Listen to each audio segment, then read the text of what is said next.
Good morning. This is Delta Daybreak on WXVT.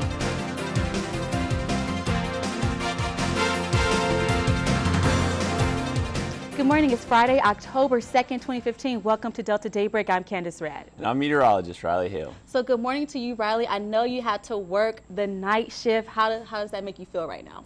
I'm a little tired right now. You're a little tired? Just okay. a little bit, but well, I'm waking up. You're waking up. All right, sounds good. Let's go ahead and start this early morning off with today's Delta Chat question. So the Mississippi Department of Education is considering a policy on whether or not school employees can restrain students or put them in seclusion. Well, this after children's advocates urged the department to ban the use of seclusion and restraint for school discipline. Well, what do you think? Is it okay for school employees to restrain students or put them in isolation for discipline?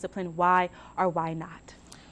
Leave a message on our Facebook page at facebook.com/WXVT Delta Daybreak. Remember, your comment will be read live on air, so watch what you say, and thank you for participating. So Riley, of course, I definitely want to know, what do you think about this morning's Delta Chat question? I didn't realize this, but in Mississippi schools, you're actually still allowed to, beat a kid. I didn't realize that. I don't know if they're allowed to beat They're allowed to, spank them and stuff, yeah. I remember when I was in elementary school, I must admit, I definitely was one of those, I don't want to say bad, but I was a handful, I'll say that. And I walked into the principal's office. She's like, okay, Candace. She brought up the ruler, was like, give me your hand. And I was just thanking God that she said hand, because I thought I would have to do something else that I was not ready for. See, that's the thing, your parents spank them. I mean, it's your parents, they can do whatever you want, but have a teacher come and hit your kid. Not ready for that? Have you ever experienced that? Actually, when I moved to Savannah, they had a little bit different rules, and the teachers could hit the kids still. So that was my initiation into the new school. Is that this old guy just cracked me on the side of the head. Was like, "Welcome to BC, bud," and just knocked me out. Oh dear. Well, let's go ahead and move on now to weather. What can we expect this morning? So that cool weather we've been calling for, it's here this morning. We're into the upper 50s right now. Let's take a look at our current conditions. So we're continuing to get that north wind. It is staying fairly windy. That is going to continue through the weekend. So you can see that dry air in place, so dew points into the mid 40s. But taking a look at the radar, we do have a little bit of low cloud cover pushing into the delta from the northeast. So we're likely to see a good bit more clouds out there today, but still no rain expected. Mostly sunny skies, just a little bit of cloud cover, and it is going to be slightly cooler with temperatures only getting into the upper 70s. But the wind will continue, so it's been breezy the past few days, and that will continue into the weekend. And that's going to be your main weather story heading into the weekend. Just nice fall-like temperatures. Now, only one viewer photo to show you all. This from Miss Jackie, though. She got a nice picture of that big moon from last night, so thank you for that, Miss Jackie. That's out of Greenville. And if you have viewer photos or weather questions, you know how to reach us, Facebook pages and my email. And make sure to send your name and location if you do send us pictures. All right, thanks, Ari. Definitely appreciate it. Let's go ahead and move into your morning local news story. So news in Clarksdale, police are investigating after 2 bodies are found. Police discovered the body of a man and a woman yesterday near Lynn Street and King Street. Well, one witness tells WXVT she heard gunshots around midnight last night. Authorities have not released any information at this time. WXVT, as always, will keep you updated on this story as soon as more information enters the newsroom. And news in Cleveland, a police officer is finding himself on the other side of the law. Well, 46-year-old Melvin Sparks is charged with extortion by a public official. Well, Sparks turned himself in to authorities at the Bolivar County Sheriff's Department Wednesday after being indicted by a grand jury. Sparks was on duty when he allegedly accepted money from a civilian on the pretense of fixing a ticket. Well, Sparks has been released from jail on a $10,000 bond. If convicted, he faces up to 5 years in prison, removal from office, and a $5,000 fine. And moving on now to news in Grenada, a man is back in jail after allegedly firing shots in a community. The incident happened Wednesday night on 3rd Street and South Levy Street. When police arrived to the scene, they found 23-year-old Marcus Tillman in the driveway with a 9mm handgun. Police arrested Tillman for possession of a firearm by a convicted felon. Well, Tillman had just been released from jail on bond earlier that same day after being arrested on an unrelated charge of domestic violence. Police say no one was hurt in the shooting. Well, news in Bolivar County, a man accused of robbing a store is out of jail after paying bond. 24-year-old Raymond Wesley is charged with armed robbery. He allegedly robbed a Dollar General store in Cleveland on August 4th. Well, Wesley had his first appearance in court on Thursday, where a bond was set at $50,000. If found guilty, Wesley faces up to life in prison. And news in Grenada, police need your help in finding a missing teen. Well, 18-year-old Tashira Booker has been missing since Wednesday morning. Police say Booker attends Grenada High School and is special needs. Police believe the teen is still in the Grenada area, but if you have any information, definitely contact the Grenada Police Department. That number is 662-226-1211. Moving on now to news in Greenville. A man is recovering this morning after being trapped between two trucks. Well, the incident happened yesterday in the Kroger parking lot near the Super Buffet and Grill on Highway 1. According to police, the victim was receiving a jump from another vehicle, and the driver of the second vehicle says he thought the truck was in park. When he got out of the truck, the victim became stuck between the two vehicles. The victim suffered minor injuries. And in politics, Mississippi has a voter registration deadline where you must be on the election rolls by Saturday if you want to vote in November 3rd general election. The ballot will include races for governor and other statewide officials, regional offices, legislative seats, and county offices as well, like sheriff and supervisor. You must, of course, be at least 18 years old to vote by election day and must have lived at least 30 days before then in the county where you're voting. And children's advocates are urging the Mississippi Department of Education to ban the use of seclusion and restraint for school discipline. Well, the department plans on presenting a proposed policy to the State Board of Education. The American Civil Liberties Union of Mississippi says this is one of 5 states without a policy or law to govern when and how school employees can restrain students or put them in seclusion. Well, Greenville Public School District uses a system called Disciplinary Class Matrix to discipline students. GPSD spokesman Everett Chan explains. We want to make sure that our environments are safe and orderly and conducive to learning, and we have only certified, trained staff and administrators that actually applies the use of force to any of our children or the restraint policy as such. Well, parents can find the different levels of interventions and disciplinary responses used by GPSD on page 81 of the 2015 or 2016 Parent and Student Handbook.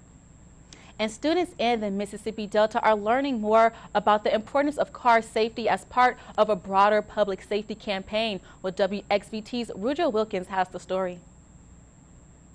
My mom, she was ran off the road by another car, and she ended up in a trench ditch, and she had to crawl her way out, but luckily she was safe because she wore her seatbelt. I don't know ones that didn't wear their seatbelts, but I know someone that has been in a rollover, and it probably occurred just like this. These Mississippi Valley State students talk about people they know who have survived rollover crashes.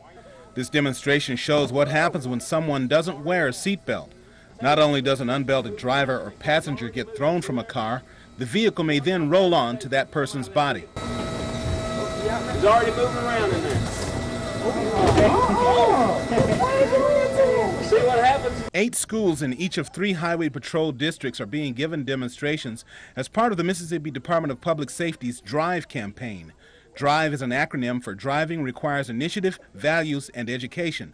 Troop D spokesman Tony Dunn. We're going to give the kids the initiative to go out and wear their seatbelts. Don't drink and drive. Don't be distracted as they're in the car. Don't use their cell phones.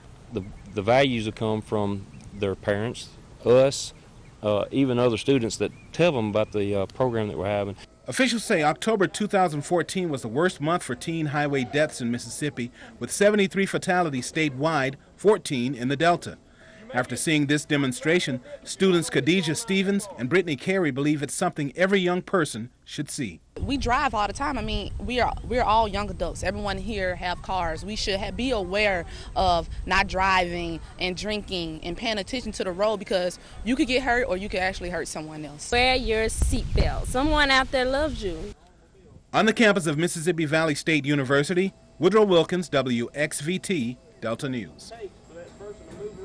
Thanks, Woody. Well, a so-called finger-licking good restaurant is turning into an antique store. The Kentucky Fried Chicken building on Highway 49 in Belzona has been sold. The restaurant served the community for more than 30 years. Well, the KFC restaurant has been closed since the manager died in a car crash. Commercial real estate broker Mal Kretschmar tells WXVT the firm sold the restaurant to an antique store called 49 Commissary. Renovation work on the building.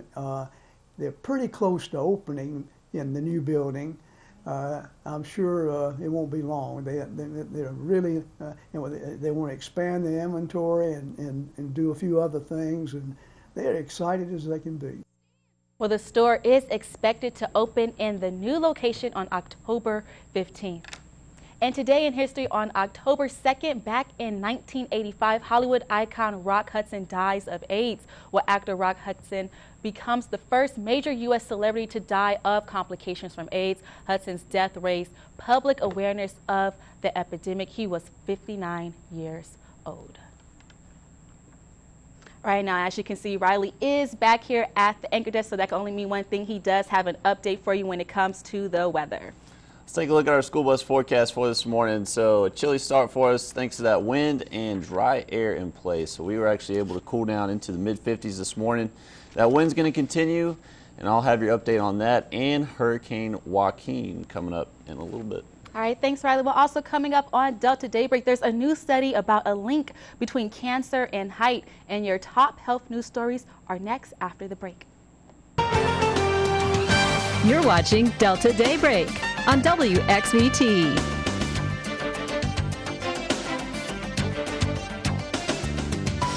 Well, good early morning and welcome back. This is Delta Daybreak. I'm Candace Red. The time right now is 5:50. Well, a large new study suggests a connection between height and cancer, plus the surprising find when it comes to genetic counseling. Danielle Nottingham has your top health news stories.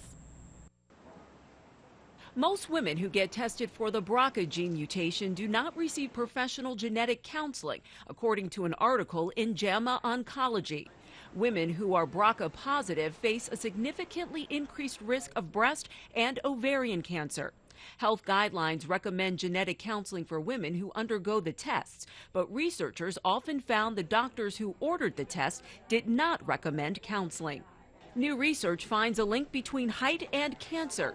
The Swedish study of more than 5 million people found for every 3.9 inches of height, the risk of cancer increased 18% in women and 11% in men. Additionally, taller women had a 20% greater risk of developing breast cancer. And researchers in Detroit were surprised to find that overweight and obese patients require less blood transfusions than healthy weight patients during hip and knee replacement surgery. The study from Henry Ford Hospital also found the heavier patients were not at increased risk for post-surgical complications, such as blood clots and heart attacks. That's a look at the day's top health stories. Danielle Nottingham, CBS News, Los Angeles. Thanks, Danielle. Well, ahead on Delta Daybreak, another senseless school shooting has happened here in America, and this time at a community college in the state of Oregon. Well, I'll have all the details after the break.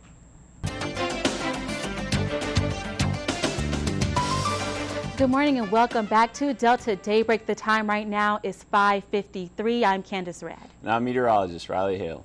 All right, and we have this morning's Delta chat question. Let's go ahead and bring it up. So the Mississippi Department of Education is considering a policy on whether or not school employees can restrain students or put them in seclusion.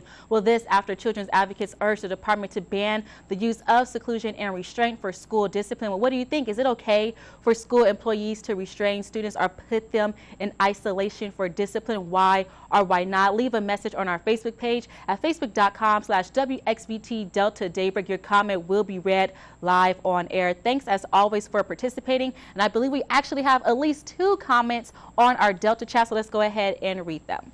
So Toshiba says, yes it is. I grew up in a time where we feared and respected our teachers, and that was because we knew that they would spank us. These absurd laws today created these monstrous children who won't obey the law or their parents. All right, thanks, Riley. And from Jeff and Crystal Gordon, you bet it is. How are the other students supposed to learn while being distracted? Sadly, this form of discipline might be the only form of discipline the student receives while growing up. As always, we definitely want to hear your comments. Just head over to our Facebook page to get, to continue the conversations. Let's go ahead and get an update now on our weather this morning. Let's take a look at our current temperatures out there. So a cool start for us into the 50s, but actually still above average right now for this time of year. Our average low temperature should be about 57 degrees, so staying above average, not by very much, but staying a little bit warmer. It is very cool though as you step out the door thanks to that north wind bringing in that cool dry air. And Hurricane Joaquin is continuing to pummel the central Bahamas right now. Still a Category 4 storm, and it is going to stay there for the next 12 hours before it starts making that northerly track. So I'm going to have an update on that coming up. But day planner for this morning, so keeping the sunny and windy conditions, maybe a few more clouds out there than yesterday, but other than that, pretty much the same thing. Maybe a little bit cooler with temperatures working their way towards the mid-70s by noon. And then we do have some viewer photos to show y'all. So this is from Miss Jackie out of Greenville, Mississippi. This was the moon from last night. Beautiful shot there. And then we actually just got this picture in from David Williams from Bear Pen Park in Cleveland. Great sunrise there. Thank you for that, David. And if anyone else has viewer photos, weather questions, you can contact us through our Facebook pages or my email. Just attach your name and location. All right, sounds good. Thanks, Riley. Well, people in Oregon and around the country are coming to grips with yet another mass shooting on U.S. soil. Danielle Nottingham has the latest from Roseburg, Oregon, where investigators are trying to figure out what led a young man to open fire on the campus of a community college, killing at least 9 people. Hundreds of mourners filled Roseburg Stewart Park well past midnight, holding candles and saying prayers for the victims of Thursday's mass shooting at Umpqua Community College. We need love and compassion and healing. This is for an active shooter at UCC. Several people were killed, others wounded, when a gunman identified by authorities as 26-year-old Chris Harper Mercer opened fire in a classroom. The incident sent the small campus into lockdown. We weren't even notified. I found out from my dad calling me. Sources tell CBS News the suspect, who died in a gun battle with police, had 4 guns, including a rifle and body armor. He allegedly also blogged about violence, including the recent on-air murders of 2 journalists in Virginia. Mercer's father was visibly distraught when questioned by reporters. Obviously, it's been a devastating day, devastating for me and my family. President Obama prayed for the victims' families. May God bless the memories of those who were killed today. May he bring comfort to their families. Authorities have searched Mercer's apartment complex, as well as the college campus and parking lot, as they try to determine a motive. They're calling on the media not to use the suspect's name, but focus on those who lost their lives instead. Danielle Nottingham, CBS News, Roseburg, Oregon.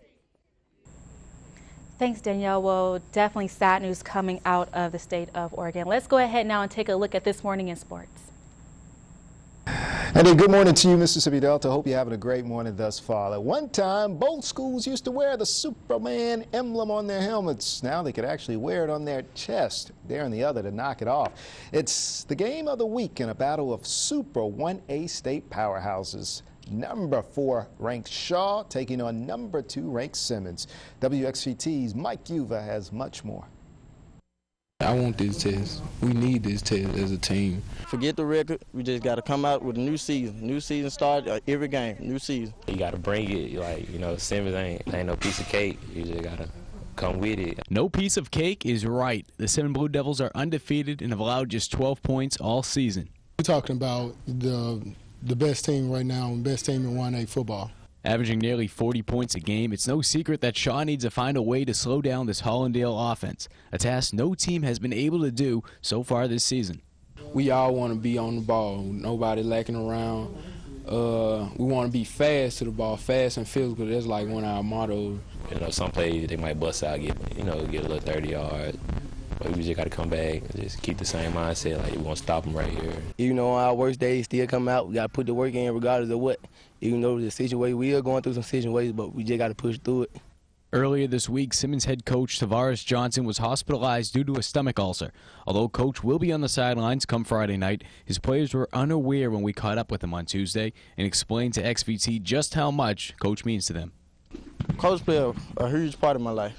He played a huge part of my life. I can ask Coach for anything. I know he'll try the best in his heart to do anything for us, and we'll leave everything out on the field. That's all he wants us to do, just leave it out on the field. And when we leave it on the field, we know we're going to come out with an outcome that's going to be positive. Even if he's not here Friday, he's still going to be happy because what we're going to do for him. The game for Coach. We're going to win it for Coach. And despite his squad looking to give Simmons their first loss on the season, even Coach Finley talked highly of Johnson. I'm going to give my hats off to Coach Johnson because, he's a real offensive-minded person. He's really good at what he does. So, I know I got a Coach Johnson myself as a defensive coordinator, and my Coach Johnson is just as good. All right, thanks a lot, Mike Huber, reporting. And our XVT Sports Poll question, who will win the game of the week between the Hawks and Blue Devils? Well, the results are in. The Hawks falling short, well, not even short, losing by a wide margin, 29% to 71% for the Blue Devils. But, of course, the game not played on Facebook. It's played on the field. Thanks to all who went to our Facebook page to cast your votes. And in this week's Top 5 High School Football Poll, 4-0 Simmons still #1, followed by once beaten Greenwood, twice beaten Charleston, undefeated Indianola Academy, and Rosedale steady at #5. And in junior college football last night, Mississippi Delta, a big winner. Trojans on the road at Northeast, winning at 28-20, spoiling Northeast's homecoming. Trojans now 2-1 in North Division play. Now over to Delta State football. The 5th-ranked and undefeated Statesmen are set to open up GSC play this weekend. DSU ready to welcome Florida Tech to Cleveland on Saturday. Now, in last year's game, the Statesmen only led 23-20 at the break before pulling away in the second half. DSU head coach Todd Cooley says even though this year's Panthers squad has only won one game, their record is deceiving. And this team is 1-3 right now, and they're a few plays away from being 4-0. So they are very, very dangerous. Played in big games. So we've got our work cut out for us, and we're going to have hopefully a great week of preparation because we're going to need every bit of it to beat this bunch. Now, Saturday's kickoff from Parker Field. McCool Stadium is set for 6 p.m. and fans encouraged to wear pink for a pink out for breast cancer awareness. Meanwhile, over at Valley, the Delta Devils will venture outside of the SWAC this weekend to play at Jacksonville State.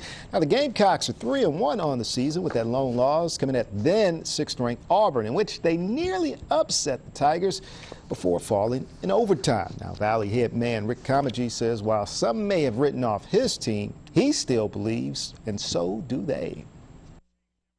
Everybody's thinking, well, let's throw it in and start playing all the freshmen. But, this is about today. It's not about tomorrow. It's about today and what we do today. And I'm not quitting on these guys. The staff hasn't. I don't think these guys have quit. I can't speak for anyone else, but I know right now at this moment, we want to play football, and we're looking for that first win in the worst way. Saturday's kickoff from Jacksonville, Alabama is set for 1 p.m. And switching gears to the track where a big weekend of racing is in store for the Port City. It's the 9th annual Gumbo Nationals set to take place over at the Greenville Speedway. Now check this out. You got over 170 drivers, some coming as far away as Wyoming, set to take part in the final event of the season at the dirt track, and they're all ready to get their hands on some speedy cash. Compatible to me to NASCAR racing where you pay $100, to get a ticket, but there's more excitement here. These guys are bumping and banging and they're trying to win, $10,000 first place. We're on a roll with it right now. We hope we roll into this weekend with a win. I'm hoping. It's going to be a tough show to make, but if we make it, it's going to be fun. Just because I'm 16 years old doesn't mean I can come out here and compete with these grown men. I mean, I'm not scared. I like to race with these grown men to show them what us youngsters can do. All right, heard that. 16-year-old Josh Jennings. He only has a permit, but he'll be ready to go this weekend. Qualifying was last night. The races will be held on Saturday. Actually, qualifying is tonight. They had the practice runs last night, and the races once again coming up tomorrow night. That's going to wrap it up for your morning sports, Mississippi Delta. Be sure to have yourselves a fabulous Friday, great weekend in the process, and you go, my main man, Josh. Hold your own against the big boys. For this morning in sports, let's go ahead now and turn our attention to your early morning forecast. Riley? Let's take a look at our SatRad right now. So just having some clouds push in through the area from the northeast. Other than that, mostly sunny skies today will continue. Just a little bit more cloud cover out there. Not too much, nothing going to ruin your day. No rain expected, but it's going to be fairly cool. But I know everyone wants the football forecast. So Friday Night Lights return tonight.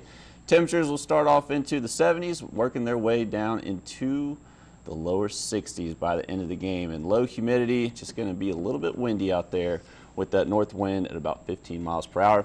But I'm going to have your full weather update for this weekend coming up. All right, thanks, Riley. And also ahead on Delta Daybreak, we have our eye on entertainment. Definitely stay with us. Watching Delta Daybreak on WXVT. Good morning and welcome back. This is Delta Daybreak. I'm Candace Red. Your time right now is 6:15. Well, a look at what's to come in the new season of Madam Secretary, and the Terminator kills the competition in Zurich. Susan Marcus has your eye on entertainment. Arnold Schwarzenegger picked up the top prize at the Zurich Film Festival. The award recognizes the 68-year-old for his 4 decades of work in film and politics. Téa Leoni returns as Madam Secretary this Sunday on CBS.